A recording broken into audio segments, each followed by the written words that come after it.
Merci à vous de nous rejoindre. C'est plutôt une bonne nouvelle. La République démocratique du Congo vient de se doter de quelques experts en micro-partenariat. Ces derniers ont été outillés sur le management, association et gestion de micro-projets d'entreprise, et cela à travers une formation organisée par la SADEA en collaboration avec la fondation allemande Hansen Seidel, qui s'est clôturée donc ce jeudi. Ce programme entre dans le cadre de l'auto-prise en charge des entrepreneurs en République démocratique du Congo. Images et commentaires.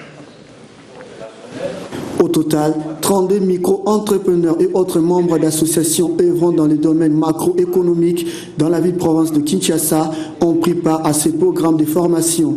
L'initiative vient du Centre d'action pour le développement des entreprises en Afrique, CDA en sigle, rendu possible grâce à la fondation allemande Hans Seidel. La lutte contre le chômage et la pauvreté en RDC demande l'implication de tous. C'est pour cette raison que les séminaristes comptent mettre à profit les différentes matières reçues au bénéfice de la population dans leurs domaines respectifs. Le module qui m'a marqué, c'était sur la planification des affaires. Et c'est par là où a débuté la formation. Et c'est par là aussi que nous avions compris comment débuter une affaire, comment gérer une affaire, comment s'apprendre, comment avoir les idées pour créer une affaire. Parce que je n'avais pas un compte à la banque, parce qu'on n'avait pas une association. Pour le moment, je veux ouvrir un compte à la banque. Pour le moment, je vais m'adhérer à une association pour bien évoluer. Les organisateurs comptent poursuivre ainsi leurs actions dans le but d'accomplir leur mission. C'est notre objectif de promouvoir la démocratie et la bonne gouvernance. Maintenant, pour le fonctionnement de la démocratie, pour un certain développement démocratique, les petits et moyens entrepreneurs sont tout à fait essentiels.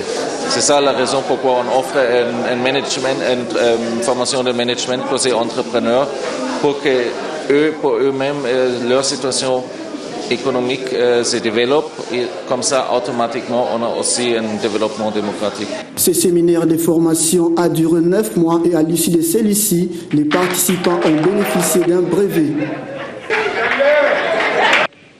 Et puis sachez que le Premier ministre de la République s'est rendu dans la commune de Massina, où il est allé lancer la 3e phase des travaux intensifs d'assainissement et d'embellissement de la ville-province de Kinshasa. C'était en présence du gouverneur de la ville et de quelques membres du gouvernement central, mais également provincial, et des élus également de la Tchangou. Le gouvernement de la... Le 28 novembre dernier, la porte-parole du gouvernement provincial de Kinshasa a annoncé lors du compte rendu du Conseil des ministres la 3e phase des travaux intensifs d'assainissement et d'embellissement de la ville de Kinshasa. Une nouvelle phase du dit programme sur le boulevard Lumumba dans son tronçon compris entre l'échangeur de Limité et l'aéroport international de Ndjili.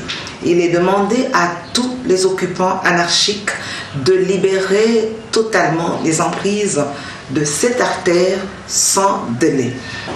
Voilà, 10 jours après, nous sommes à la commune de Massina, dans l'est de la capitale, pour le lancement de cette 3e phase des travaux intensifs d'assainissement et d'embellissement du boulevard Lumumba dans son tronçon compris entre l'échangeur de Limité et l'aéroport international d'Ndjili.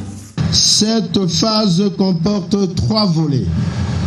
D'abord, le volet évacuation des occupations anarchiques, des encombrants et marchés pirates qui zongent les emprises publiques situées le long du boulevard Lumumba.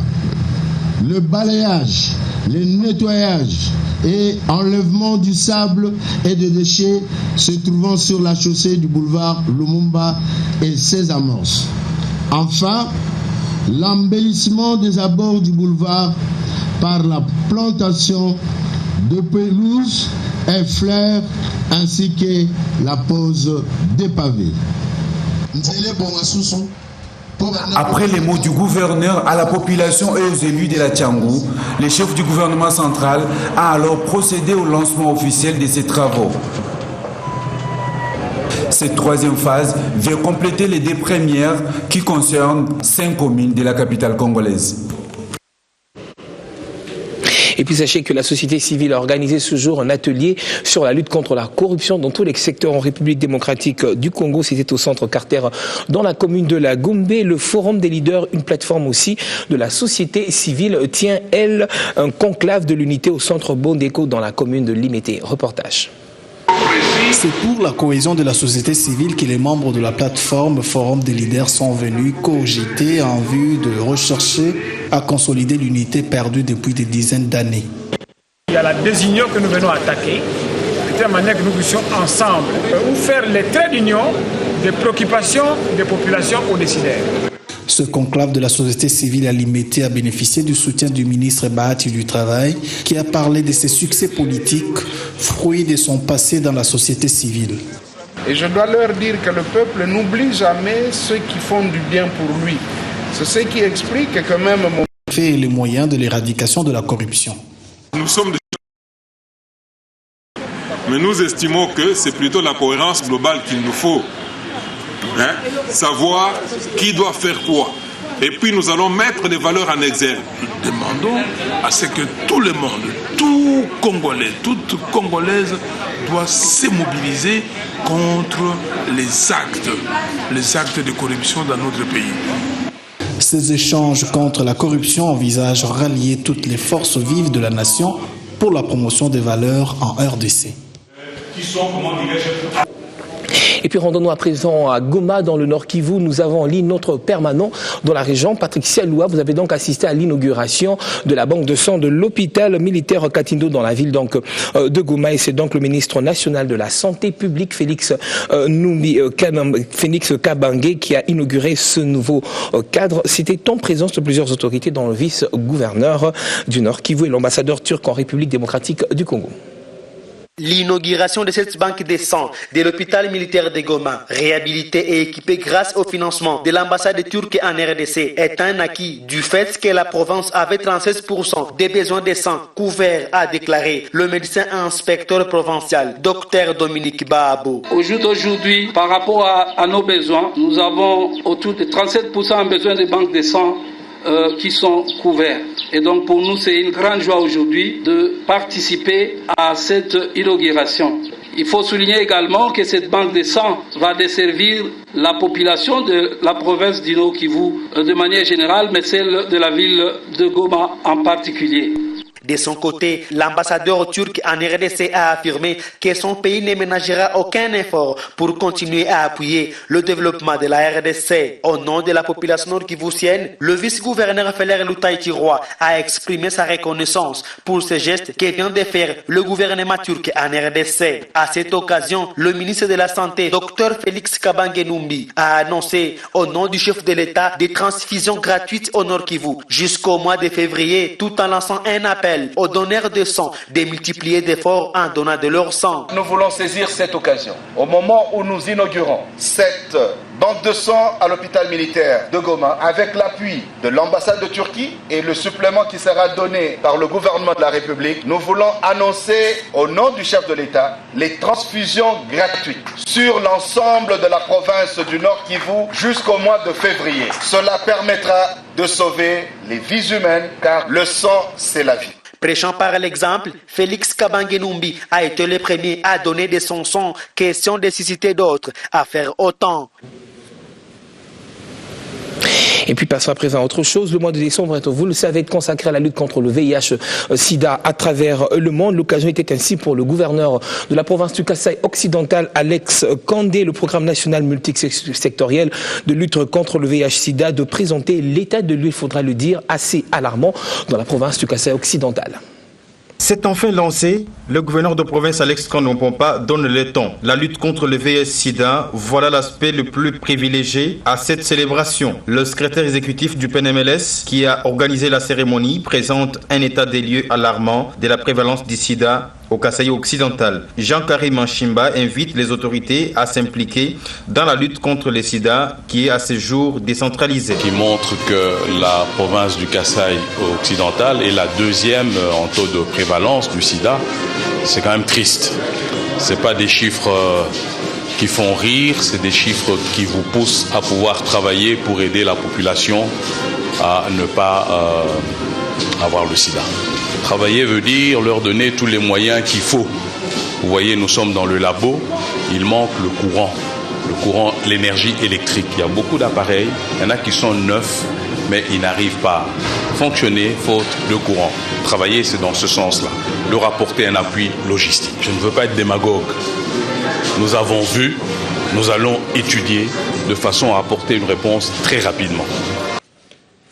Et puis sachez que la validation du document de la politique nationale d'assainissement a fait l'objet d'un atelier organisé ce jour par le ministre de l'Environnement, Conservation de la Nature et Tourisme. L'objectif de cette rencontre étant d'améliorer ainsi les conditions de vie de la population tout en lui donnant un accès aux services et des infrastructures et d'assainissement adéquats. C'est ce jeudi que s'est clôturé l'atelier de validation du document de la politique nationale d'assainissement. Des assises placées sous le haut patronage du Premier ministre. La dernière note de cette rencontre a été donnée par le ministre de l'Environnement, Conservation de la Nature et Tourisme. Doter notre pays d'un document de référence approprié en matière d'assainissement. L'émergence économique de notre pays, la République démocratique du Congo, à l'horizon 2030, est assise fondamentalement sur l'affirmation de sa puissance environnementale.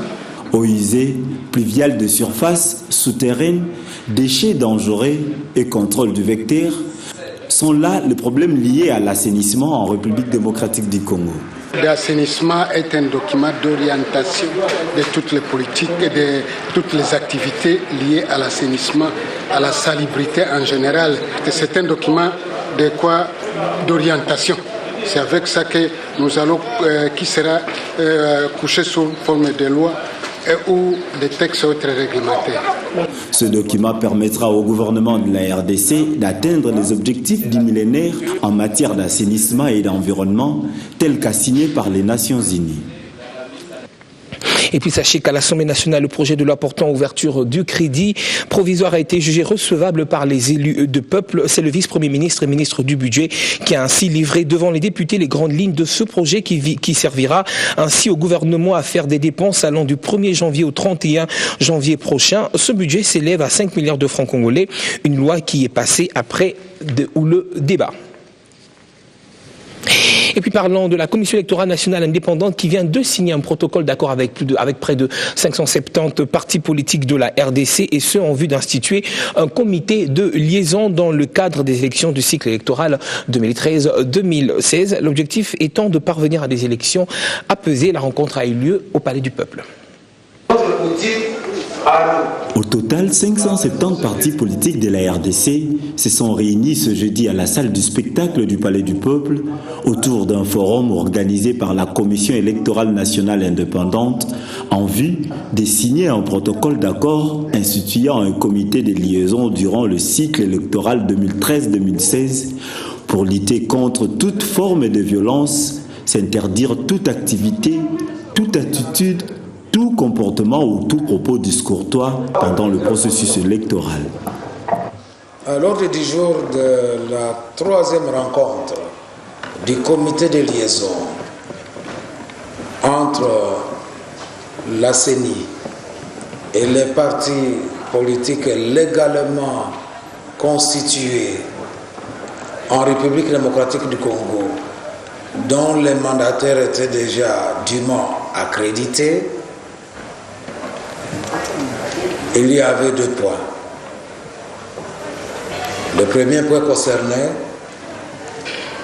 l'examen et l'adoption du protocole d'accord instituant le comité de liaison entre la CENI et les partis politiques légalement constitués.